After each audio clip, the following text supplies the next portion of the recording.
Hi everyone, it's Mary Jo. Welcome back to my channel. This is the weekly reading for April 4th through April 10th, 2015. And I just want to say thank you for everyone who's been subscribing and sharing and taking the time to watch my videos out of your busy life. I know that it does take a lot of time to watch these videos and to make the effort to comment and share. So thank you so very much for all of my new subscribers and the people who have been with me from the beginning. I do appreciate all of you, so thank you.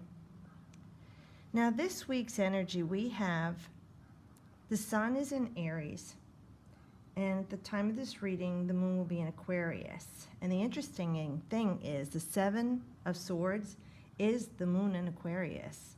It denotes that date in astrology. So the moon in Aquarius, so we do have emotions there and feelings. With Aquarius, of freedom, forward thinking, future thinking. And the Seven of Swords, that is the mental realm though, and Aquarius is an air sign, the mental realm.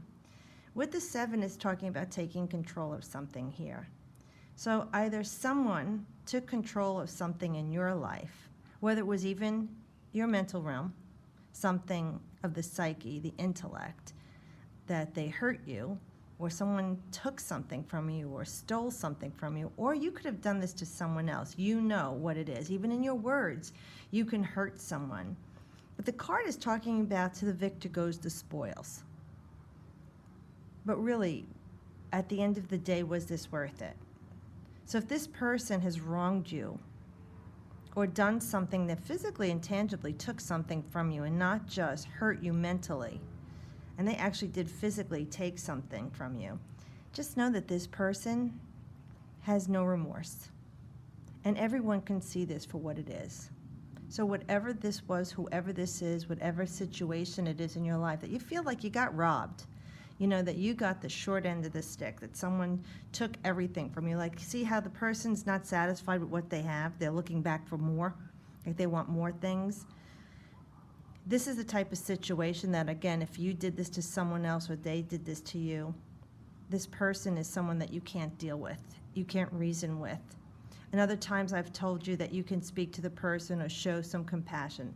This person has their own agenda, and you're not the first person they've done this to. So although it looks like a bleak card, let's look at it for what it is, the lesson that it is. With the moon in Aquarius, emotionally and intellectually, we may have been tricked or hurt or done this to someone else. But look at it as a lesson learned and something that maybe you were aware of and were letting happen anyway, or weren't certain of. You were thinking about, well, this couldn't be, or with your heart and your mind battling over this, you feel kind of dumped, stumped, or fooled.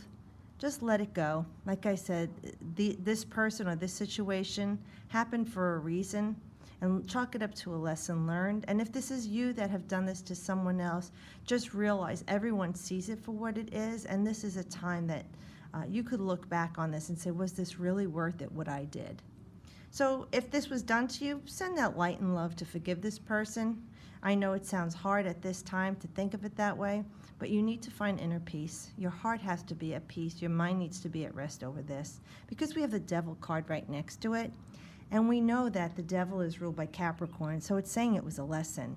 This either was a very toxic relationship, if this is a love relationship, or something that was sexual.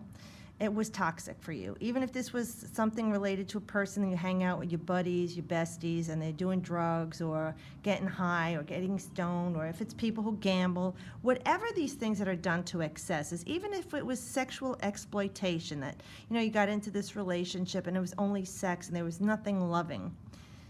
Again, with the Devil card, it's saying these things you surrendered yourself to. No one made you do this. And I know it sounds harsh, but that's what Saturn teaches us. I love that about Saturn. This is our karma, Father Time. It's the things that we need to learn so we can grow. So the Devil is saying all the work you put into this, or whatever lesson you got out of this, was necessary. This person, this situation, this thing was not for your highest vibration and for the best end results for you. And just let it go with that it was something you needed to learn. Because the Devil is the number 15, the 1 and the 5 are 6. which is the number of Venus, balance, and harmony. So sometimes the devil talks to us about releasing and relinquishing our, let's say, prudent ways, that we're always on the good and we need to get wild and have a good time, experience this life. And other times the devil card is talking about the extremes and excesses that we allow ourselves to get into. No one is making us do this. So if you can think on this and say, okay, let it go. It's a lesson learned, and it's time for me to just heal from this. Because with the Four of Wands next to it, which is Venus in Aries, and that time frame fits beautifully too, because that's April 11th, and this reading goes to the 10th. So that card is talking about beauty and harmony. Okay, 4 is that completion. The wands we know are our energy, spirituality, creativity, masculine firing energy, passion. So maybe there was a lot of passion involved with this, or maybe you just lovingly wanted to go ahead with this and you felt good about this, and it didn't work out right for you. Just look at it this way. With this Venus in Aries, Aries is that warlike energy, that aggression, that warrior spirit, the spiritual warrior that fights the cause. Just looking at it this way is saying, whatever this was that you loved about either this person, this addiction, this drug, this thing that didn't serve your higher purpose, you've learned a lesson from this. And it's something with the 4, it's saying it's complete now. So it won't happen again. And you're letting this manifest into your life. See how the wands go from pointing upward into the ground? So it's drawing the energy, that creative male energy, that Mars energy, into the ground, and it's fertile. You see the rabbit there. This is a time for you that it's saying you're growing. So again, with Venus in Mars, that's lovingly letting it go and gaining strength for the experience. And even though it doesn't seem like it was the best thing for you, whatever this is, just thank it for what it was, because these experiences that we grow from, that we will never let happen again, are gold. Okay? So it looks like it doesn't seem that positive, but you know what?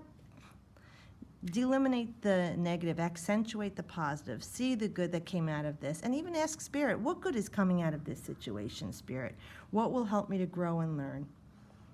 But again, the person has done this in the open. Everyone sees it for what it is. It wasn't healthy, whatever this job was, relationship, this thing. And it's time for you to be happy and plant new seeds, especially with the new moon coming in Aries. So we want to look forward to completion and happiness. And during the week, the moon will move into Pisces, then Aries and Taurus. So, you know, these are things that you'll feel very emotional about. Then you'll feel like you're ready to just forge ahead and take charge. And then with the ending moon in Taurus is about manifest. So Pisces will be thinking and dreaming of the healing and what can come to you. Aries, when the moon is in there, is when you're going to initiate this great change. You're fired up. And with Taurus ending the week, you're saying, I manifest it. It's going to come back. You'll start to feel grounded again. And then I went to pull a oracle card for you, and as I went to randomly pick a card, 2 came out together. I didn't realize it. And we have number 16, her special place, and this is from the Wild Wisdom of the Fairy Oracle. And that card talks about finding your own safe space, inside and out. Now the 1 and the 6 are 7, another mystical number, but it is talking about taking control. And we see the fairy sitting on her lily pad, but she's alone and isolated, and she's floating on water, which is a wonderful conduit for spirit for many people. Some people like being out in the open air, by the water, by the sea, just putting their feet into the ground. Some people like to be around candlelight or firelight. Whatever this is, you need to make your sacred space, because it's saying you need to remove yourself from the busyness and the strife and stress in your life. Find out how you can respond to healing and love. And give those things to yourself, especially after this week with you feel like you've gone through something that you feel very sad. You feel like you were robbed. You might feel a little introverted or need to go within and find your own oasis or sanctuary. to get that peace, that's within you.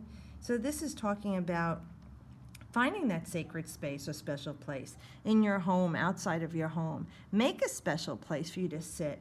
Fill it with the things, or surround yourself with things that you like, nice scents, like nice music, your favorite things around you, a warm blanket.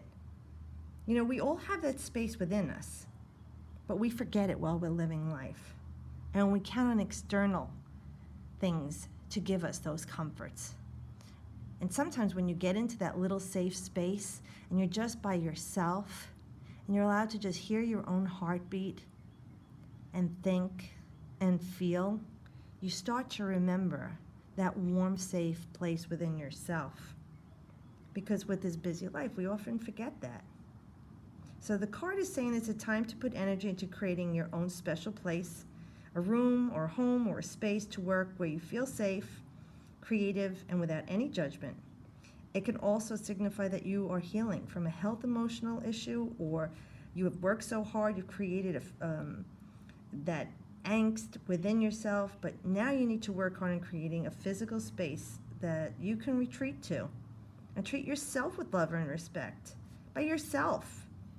Okay, first, and then by others. Because if you don't love yourself, how the heck are you going to love anyone else or have anyone else love you? You need to change your vibration.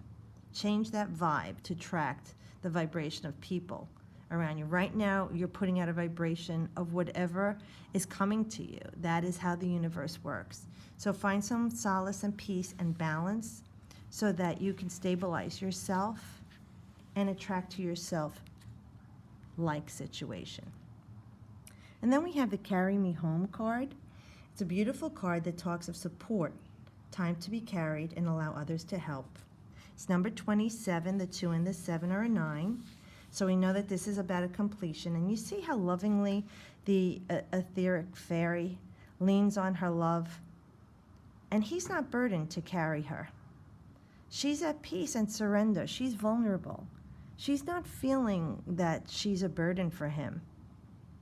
And she's ready to lean on him and let him carry her home. And he lovingly is honored to do this. It's not a burden for him. It's his joy.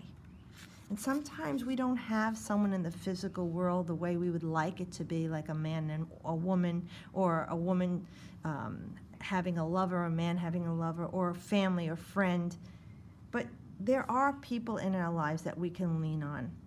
Sometimes the person that we don't even want to be there for us is there for us. And now's the time to let that person help you. They want to. Lean on someone. Who will you choose to help you? Open up your heart. Open up that loving organ in your chest and feel that love. You have to be a little courageous now. Sometimes maybe you're heartbroken right now, or maybe you're feeling scared or alone. Accept that this has happened and let it go. But accept that this magic situation that you've experienced was for the good, and grow stronger from it. More fearless, more calm, more effective. And you'll draw to you the people who can echo that back to you. That's how the universe works. It reverberates back what we put forth. Okay, so then you won't feel that you're not fitting into this realm that you always feared or you felt out of place with. You'll know that you can find your own path, with the people that you want entangled in your life instead of the ones that no longer serve you. You know that this magical time is here for all of us. And with the number 13, which is the month of April this year, when you add up the number 4 and the 2016, it's a time of creativity, empowerment, strength. So ask Spirit to help you, your guides, the fairy realm, whatever it is that you feel is your truth, to help you so that you can lean on them for a while now. And just until you can get back on your feet and let this situation pass. Well, I hope this helps you, this reading, gives you some guidance and peace. I thank you again, all my subscribers. You're in my daily intentions, morning and night. I wish you abundant blessings, and as always, I wish you the best. And I'll be putting up my new moon reading in Aries for April 7th soon. Thank you.